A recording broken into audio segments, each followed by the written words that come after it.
Assalamu alaikum. Welcome to lesson 28. In this lesson, we're going to study verbs that have a waw or a ya as their second letter. So why are we studying this? Well, as a reminder, most verbs in Arabic are triliteral. That means they have three root letters. So for example, kataba, he wrote, has kaf, ta, ba. Now, as you change the verb, as you go from he wrote to she wrote, katabat, or from past to present tense, yaktubu, he writes, these three root letters are preserved. You always have these three root letters, but they can have different suffixes or prefixes as you conjugate the verb. But if any of the root letters are a waw or a ya, then the verb is considered to be irregular.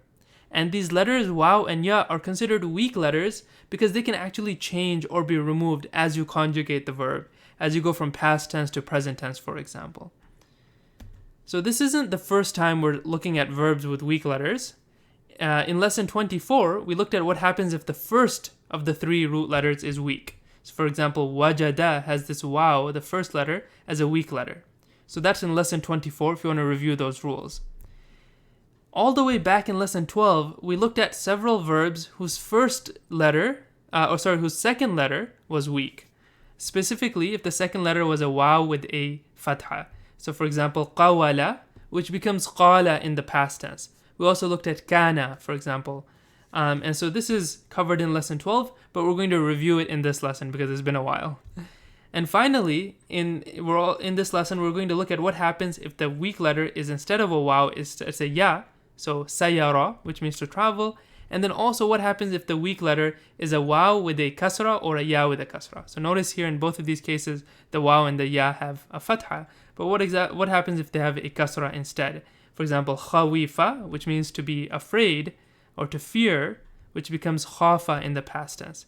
And it turns out the same grammatical rules apply if it's a waw with a kasra or a ya with a kasra. And so we only have to study one additional table. And in the next lesson, in lesson 29, we're going to look at what happens if the third letter is the weak letter. Okay, so we have a lot to cover, so let's get started. And we'll get started by reviewing the second letter being a waw with a fatha. And we said there's several verbs like this, like qawala, which becomes qala, as well as kawana, which becomes kana. And so let's look at the table for qala in the past tense. So repeat after me.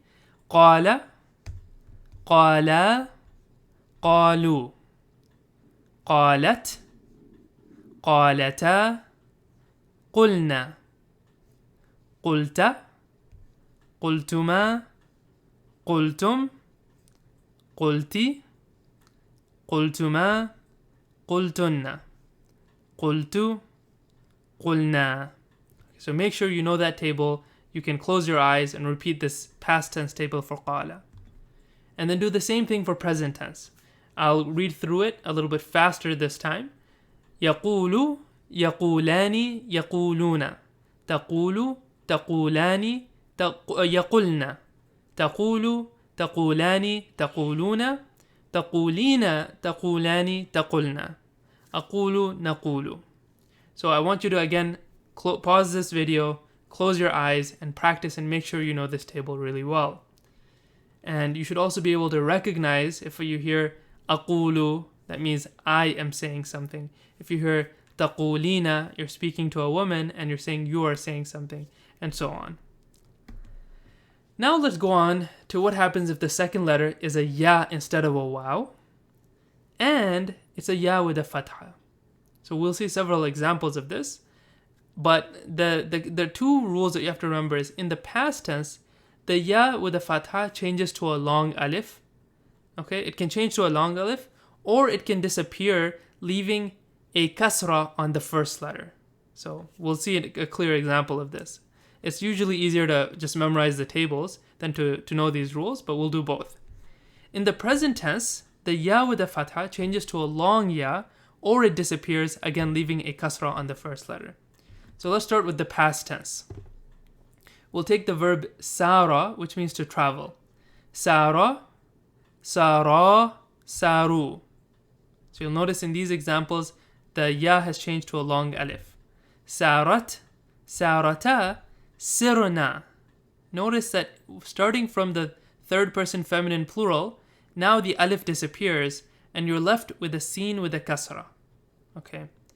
Sirna, then you have sirta, sirtuma, sirtum, sirti, sirtuma, sirtunna, sirtu, sirna. Again, practice this table by pausing the video and going through it yourself. Alright, what happens in the present tense? So now we're doing he travels. Yasiru, yasirani, yasiruna. Okay, so far it's pretty familiar. Now the only difference is that this ya has become a long ya. So yasiruna instead of yaf'iluna. You have yasiruna. Tasiru, tasirani, yasirna. So now, starting from the third person feminine plural, it changes, the ya gets dropped, leaving a sin with a kasra instead. Yasiruna, you have here, so you have yasiruna here, but then you have tasiru, tasirani, tasiruna, tasirina, tasirani, tasirna. So again, these two, the third person feminine plural and the second person feminine plural, those are the ones where it contracts and the ya drops. Then asiru, nasiru. Okay? Now, we're going to shift gears again and we're going to study what happens if the second letter is weak and is a waw or a ya with a kasra.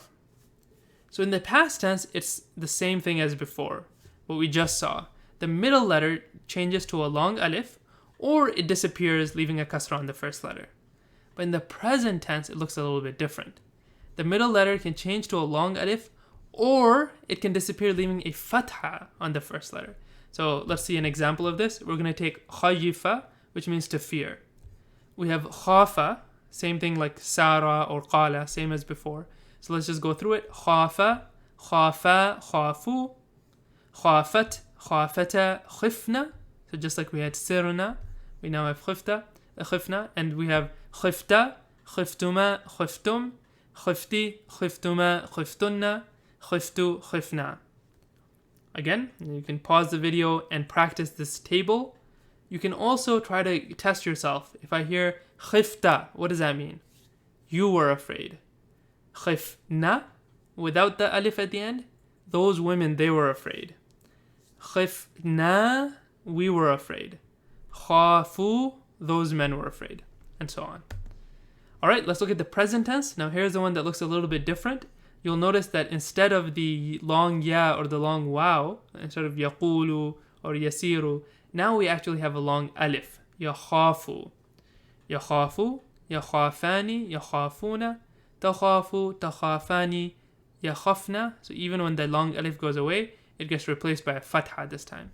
Takhafu, takhafani, takhafuna, takhafina, takhafani, takhafna, akhafu, nakhafu.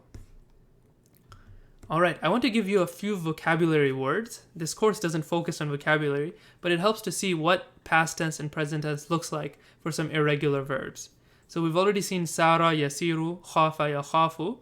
Let's take a look at zada, yazidu, which means to increase, and the verbal noun is ziyadatun, which means the act of increasing. So here zada, you'll notice follows the same form as sara. Sara is sayara. So here we have zayada. Zayada becomes zada in the past tense and yazidu in the present tense. Another example is sha'a, which becomes yasha'u, to wish or to will something. You notice it follows the same form as khafa, so this must be shayi'a. It comes from shayi'a, which becomes yasha'u. Sha'a and yasha'u. What about this last one here? Sa'a yasu'u, to be bad or to be evil. It actually must come from sawa'a, right? It must come from sawa'a. That's why it's in the same form as qala and kana. Sa'a yasu'u, su', to be evil. The act of being evil. Okay, let's take a look at a few exercises to practice this, and we'll end here, inshallah. ما تشاءون إلا أن يشاء الله. So this lets us practice sha'a 2 times. So this here is present tense speaking to a group of men. تشاءون. And it's preceded by ma. So it's, you all are not, or you all will not will something, or you all will not want something, except if Allah wants it. Okay. أَفَلَمْ يَسِيرُوا فِي الْأَرْضِ. So this is an interesting example here. We actually have lam at the beginning. And we know lam before a verb will change the ending of that verb. If it's yasiruna, it'll drop the noon. So lam yasiruna means you did not travel. أَفَلَمْ يَسِيرُونَ. Oh, sorry, it means they did not travel. They, it's a ya, not a ta. They did not travel. أَفَلَمْ يَسِيرُوا. Did they not travel? Did they not travel through the earth? جاءوهم بالبينات. So جاء, if we go back to our vocabulary, it means to come, right? To come. So جاءوهم, they came to them. Okay, so جاءوا is they came. جاءوهم, they came to them. بالبينات, with clear signs. They came to them with clear signs. And then we'll end here. لا تخافي ولا تحزني. So this is an interesting example here. So تخافي actually is a shortened form of تخافينا. So if we go back, تخافينا is when you're speaking to a single woman and you're saying you are afraid. لا تخافي means do not be afraid. Okay? Remember, if we're forbidding something, then you put the la in between and then you drop the ending. You change the ending of the verb. So لا تخافي, you do not be afraid, speaking to a woman. ولا تحزني, and do not worry. لا تخافي ولا تحزني, do not be afraid and do not worry. Alright, we'll end there inshallah. If you found this lesson beneficial, please, as always, find one other person that you can share it with, and inshallah we'll both benefit and receive the blessings of Allah. Jazakallahu khair. Assalamu alaikum wa rahmatullahi wa barakatuh.